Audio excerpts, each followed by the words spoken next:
इतवार का दिन है। तारीख 14 जून 2020। अचानक से फ़ोन की स्क्रीन एक न्यूज़ के नोटिफिकेशन आने से फ्लैश होती है और फ़ोन को अनलॉक करने के बाद जो न्यूज़ देखी तो उससे तो मैं स्तब्ध रह गया। एक सफल अभिनेता जिसकी उम्र अभी 34 ही थी, अचानक ही इस दुनिया से विदा हो गया। क्या वजह थी जो उसने आत्महत्या करने जैसा एक गलत कदम उठा लिया?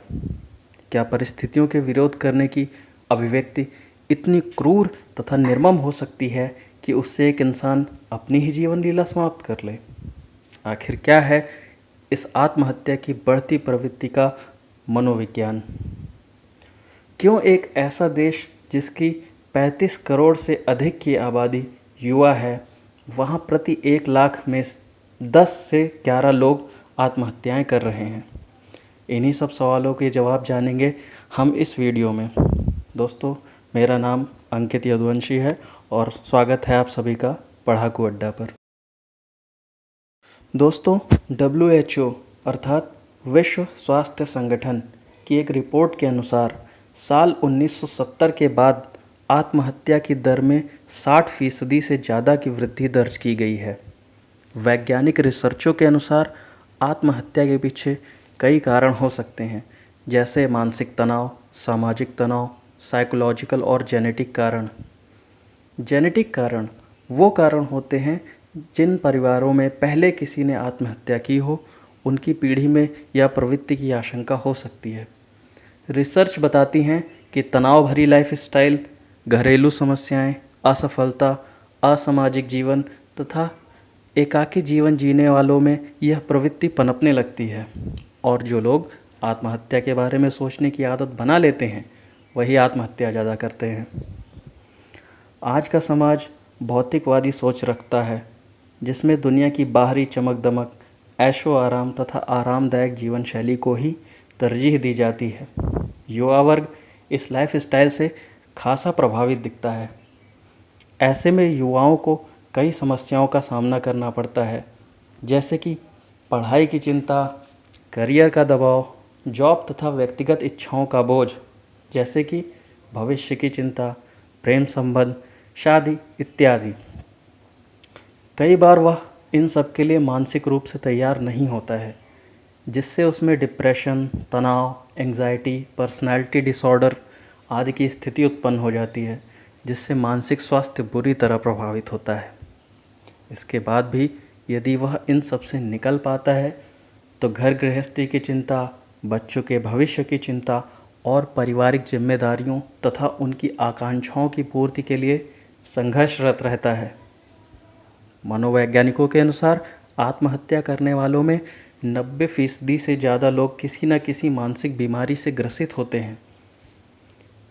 दोस्तों, नेशनल क्राइम रिकॉर्ड ब्यूरो के आंकड़ों के अनुसार आत्महत्या करने वालों में किसानों के बाद सबसे अधिक युवा छात्र तथा उसके बाद महिलाएं भी शामिल हैं। यही नहीं, मनोवैज्ञानिकों के अनुसार वर्तमान में पूंजीवादी संस्कृति तेज़ी से बढ़ रही है।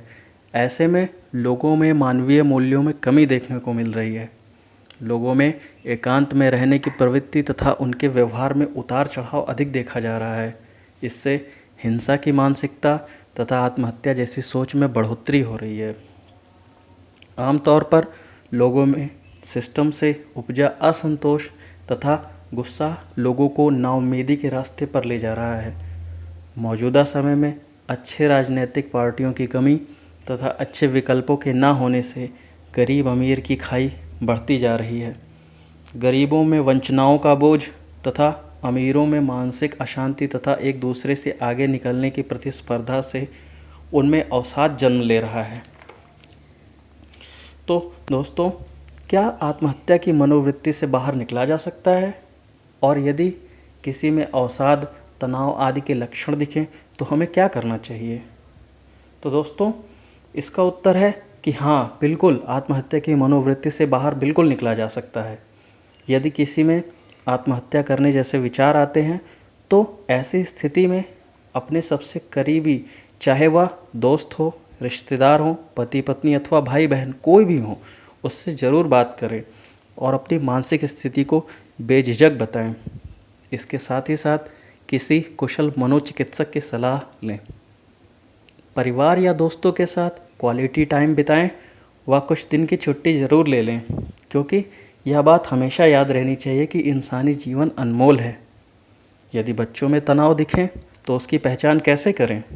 माता पिता का दायित्व तो है कि बच्चों से डेली चाहे कुछ ही समय लेकिन थोड़ी बातचीत ज़रूर कर लें और उनके जीवन पढ़ाई लिखाई में क्या घटित हो रहा है उसकी चर्चा उनसे ज़रूर करें। उनके मन की बात को जानें व उन पर व्यर्थ के सवाल जवाब न थोपें।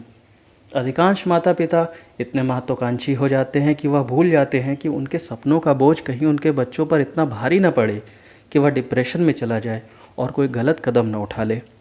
यदि किसी में आपको डिप्रेशन जैसी स्थिति दिखे तो उससे बात करें, ना कि उसकी स्थिति पर उसको अकेले छोड़ दें। याद रखें, यदि कोई आत्महत्या करता है तो उसके लिए उस व्यक्ति के साथ साथ उसके करीबी तथा वो समाज जिसमें वह रह रहा होता है वह भी दोषी होता है। तो दोस्तों, ये मेरे अपने विचार थे। ये आपको कैसे लगे? यदि अच्छे लगे तो लाइक कीजिएगा, और यदि आपके मन में कोई विचार आए तो उसको आप कमेंट कर सकते हैं और चैनल सब्सक्राइब करना ना भूलें। धन्यवाद।